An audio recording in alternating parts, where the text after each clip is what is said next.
وہ شعر جو ہے علامہ اقبال کا رحمۃ اللہ علیہ، وہ معزز تھے زمانے میں مسلمان ہو کر، اور تم خوار ہوئے تاریخ قرا ہو کر۔ ہمارے ساتھ معاملہ وہی ہے، سارا کہانی ہے۔ ہم نے اپنا اصل سبب نہیں جانا زوال کا، ہم نے اپنی پستی کا اصل سبب نہیں جانا، اپنی اس چیز کی، اس پستی کی وجہ کیا رہی اس کو نہیں جانا۔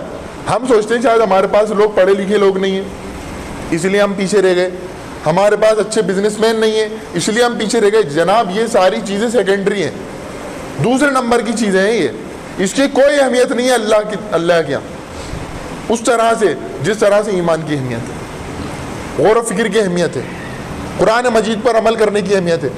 آپ دیکھ لیں بنو عباس کا دور گزرا ہے، سنہری تاریخ مسلمانوں کی، اسلام کی نہیں، مسلمانوں کی سنہری تاریخ تھی۔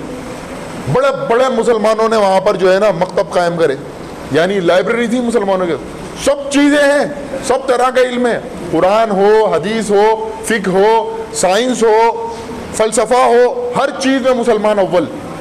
ہسپانیہ، وہاں پر مسلمان اول نمبر پر۔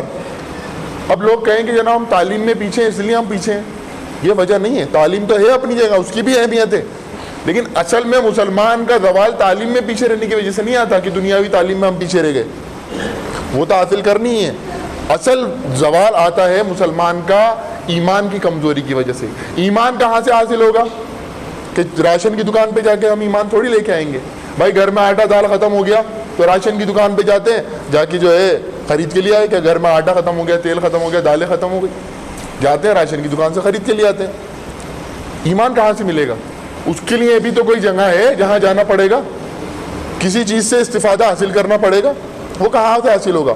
وہ حاصل ہوگا قرآن مجید سے اور رسول پاک صلی اللہ علیہ وسلم آقا دو جہاں رسول پاک کی تعلیمات سے، ان کی سنت سے، ان کے حدیث مبارکہ کو پڑھ کر جب ہمیں علم حاصل ہوگا، علم حاصل ہوگا، علم پتہ ہوگا، علم پر یقین ہوگا، تب انسان جو ہے آخرت کے تعلق سے اپنے آپ کو مضبوط کرے گا، ایمان مضبوط ہوگا۔